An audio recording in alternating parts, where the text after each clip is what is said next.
Good morning, everyone. I'd like to welcome our guests, both here on site and online, to the session devoted to philosophy facing naturalism. Having the title very close to the title of our conference. The first speaker is Professor Andrzej Zabołotny from University of Łódź in Poland, or Lodz, as many people prefer to say it. He will be speaking about essential steps from methodological to ontological naturalism. Please, this is yours. Okay, so we may start. As you see, the topic of this presentation is essential steps from methodological to ontological naturalism. And the topic of the whole conference relates to the relationship of naturalism to Christian philosophy. Should naturalism cause any changes in Christian philosophy? And naturalism was always present in philosophy, but it gained momentum when science became naturalistic, and naturalistic science had influence on philosophy. So my talk will deal with methodology and ontological problems in science, but with applications to philosophy. And the cognitive and technological successes of science have influenced both culture and also shaped the dominant worldview, at least in academia. So it became very much naturalistic. And there are two motivations why philosophers and theistic philosophers, Christian philosophers may think about introducing some changes to Christian philosophy. One motivation is that the assumption that science presents that science presents a true picture of reality. So Christians must accept it and adjust to this situation. But also the other motivation may be that there is a need to defend theistic orthodoxy as a viable option for modern men to avoid total rejection of Christianity at the academia. And there will be, the main idea of my presentation would be the question, what is the typical answer when somebody claims that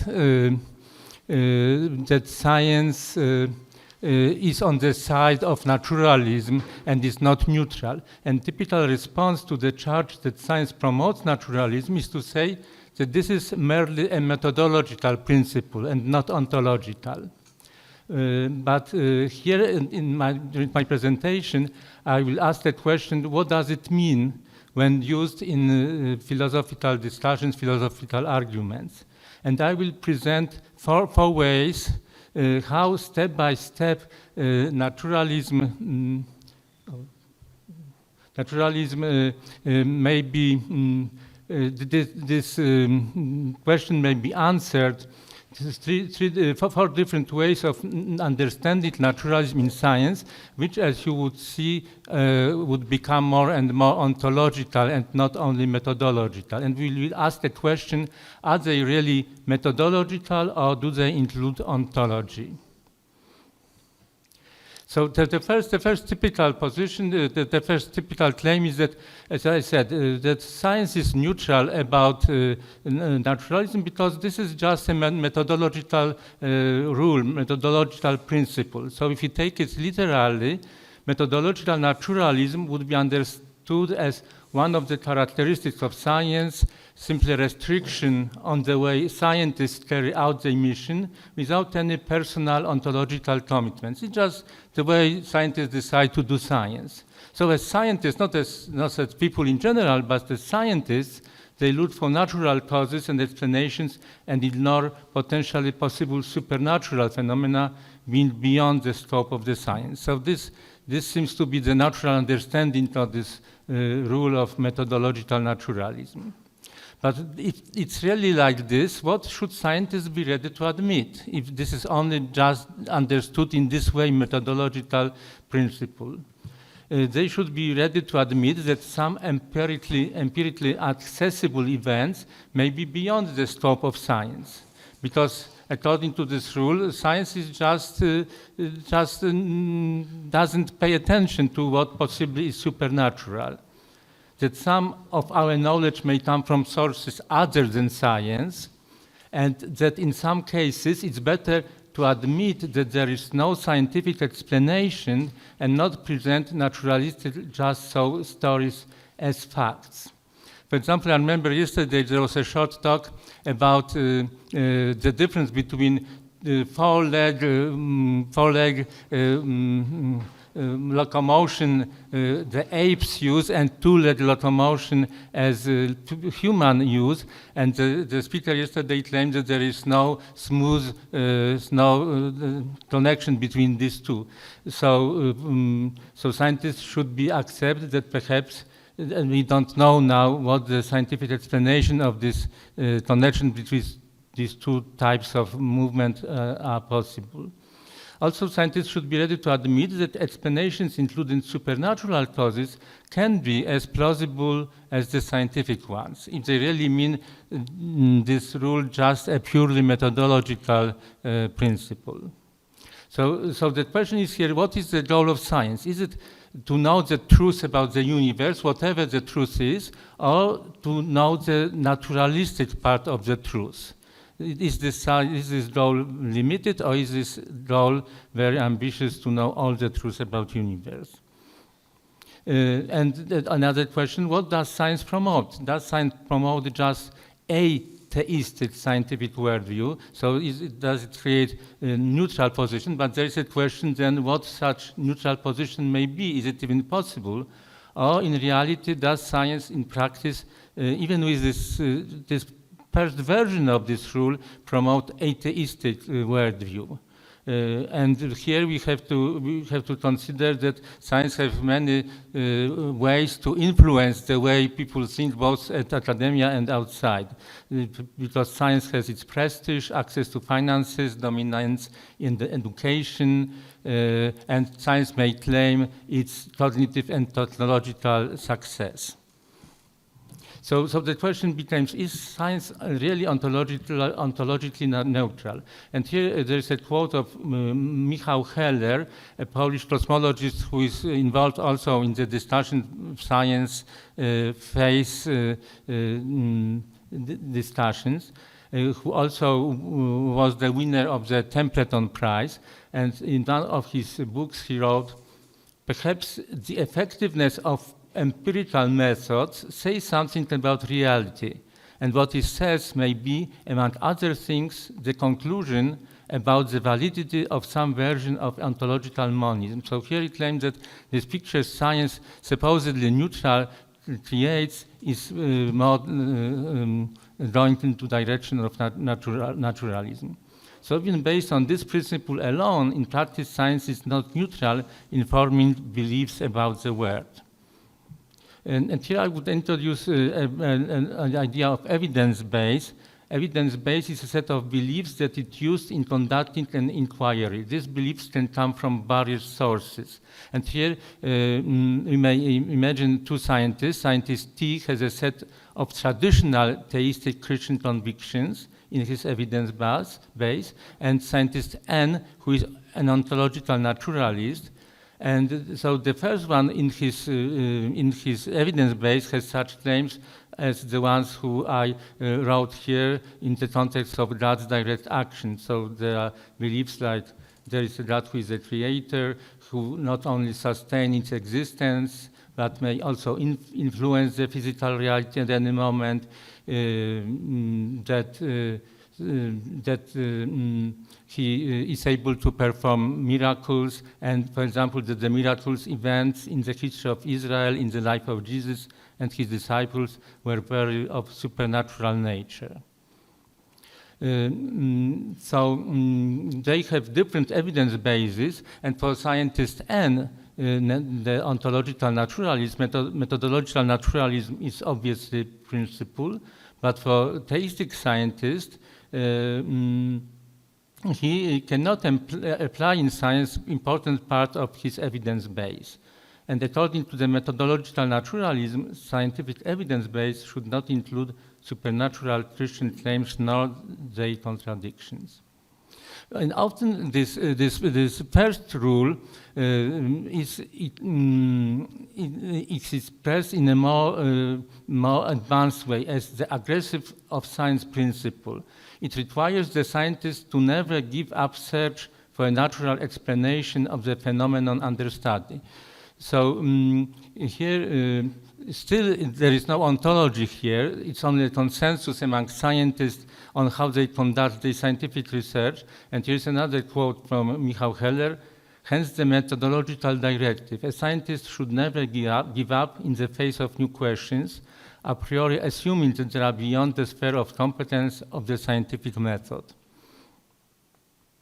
So the implications of the principle are that for scientists who is ontological naturalist, this new rule is obvious, but and for him, any naturalistic explanation, even with very little proof that it's true, which may call a just so story, is better than a supernatural one.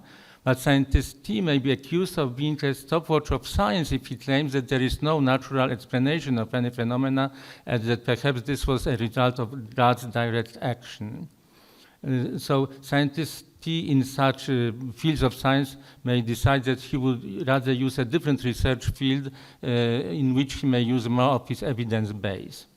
And here, and one area in which this is an issue is the idea of the beginning of life, where we may see different, we may see that there are so many different theories how life could happen from non-life that when you have 30 few different theories about something, it's obvious that you don't really know what the cause was. Like here in this book, The Emergence of Life, author describes the Miller-Urey experiment, the concept of RNA world, compartmentalistic approach, prebiotic metabolism approach, and he claims that there are more than 30 other models. Also, Jan Barbour claimed that this origin of life is still a mystery. So, and then this rule becomes often, even if some people claim that it is still just methodological rule, it may be presented in a way which becomes more and more ontological, and this new version we may call the completeness of naturalistic science principle, that every phenomenon, at least in principle, is subject to the scientific method. Here, once more, having a look at one of the Michał Heller's book, he wrote, to set impassable barriers to science, to recognize that there are events unavailable to scientific explanation, would be to betray rationality, to undermine the motivation to engage in scientific research. So even if it seems very similar to the previous one, it is clearly ontological. And just when this rule of methodological naturalism is formulated in this way, here the key step toward ontological naturalism is being made, because it says something about the world, that everything in the universe must yield to scientific method which works on the naturalistic methodological approach. So it sounds just methodological as directly related to science and not to the universe itself, but it may, the implication of this principle may be as follows. So once more, for the scientist N who is ontological naturalist, this principle provides motivation for applying the previous rule, because if everything everything should yield to scientific method, this provides motivations not to resign from finding this naturalistic explanation of any phenomenon. And for example, and we see that many scientists are involved in solving the origin of life mystery. And there is even if life didn't happen this way, still there is a positive aspect of it, because even if there would be no natural explanation, such research may yield very meaningful side results, even if this research would not be able to find any reasonable paths from non-life to life. But scientist T, our traditional theistic scientist, has no reasons for accepting this principle, because it may contradict part of his evidence base, an important part of his evidence base. But in most fields of research, it doesn't change anything for his scientific practice. And the final way to present this principle is the principle of the causal closure of the universe. It's basically described in a more direct way, the previous one, but here it becomes really clearly ontological.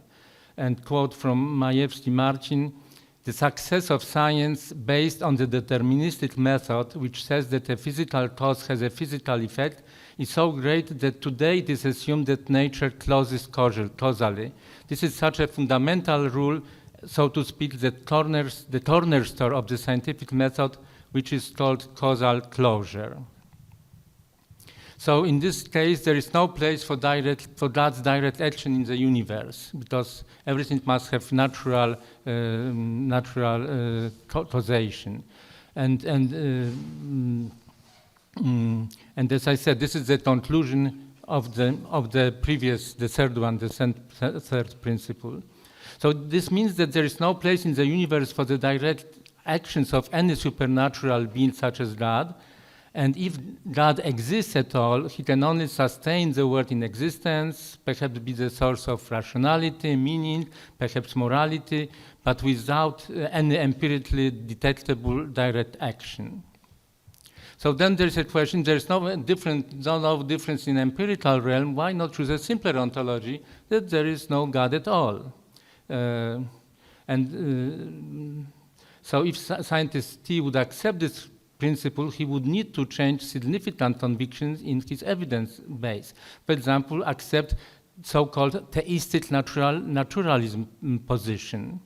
He may look for God's direct action where it would be empirically undetectable, like quantum indeterminism or chaos theory. But as I said, why not choose a simpler, totally naturalistic ontology? And here, if in such a case, we see that the idea that we may cause changes in Christian philosophy and Christian theology to allow Christianity to be a vital option in academia, this goal is not being met, because it seems that it's simpler and easier just to accept ontological naturalism totally. And here, from one of the Piotr Bilica books, I wrote a list of supporters of this naturalistic theism idea. Here we have both scientists who are interested in theology, also theologians who deal with science. On Polish side, here we have Józef Życiński and Michał Heller. And here I used the letters T, means that these people get this Templeton Prize for developments in spirituality and science. So the final slide, the question is now, so when somebody says that science is neutral concerning naturalism or not, and using the answer that because naturalism in science is just a methodological rule, we may ask the question, what does he really mean? Which of these rules, these four possible principles, does he have on mind? So for theistic naturalists, all these four of them seem to be, they mean the same. So whenever we talk with somebody, it's good to make sure, what does it mean? Which one of these four has he on mind? And these principles are based on metaphysical assumptions. And so basically, you get what you assume. If you assume that there is no red color, you will have a worldview without red color. If in science you say that you ignore supernatural, you will get a worldview with no supernatural.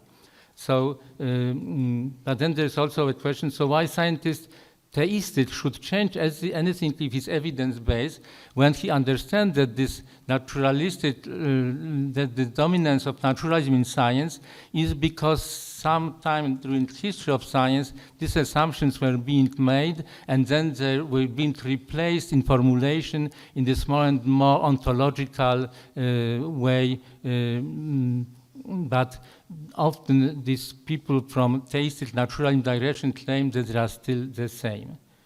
When anyone says that naturalism of science is merely methodological, which of these principles does he mean? So basically, this is the idea I wanted to share with you, and this is the end of my presentation.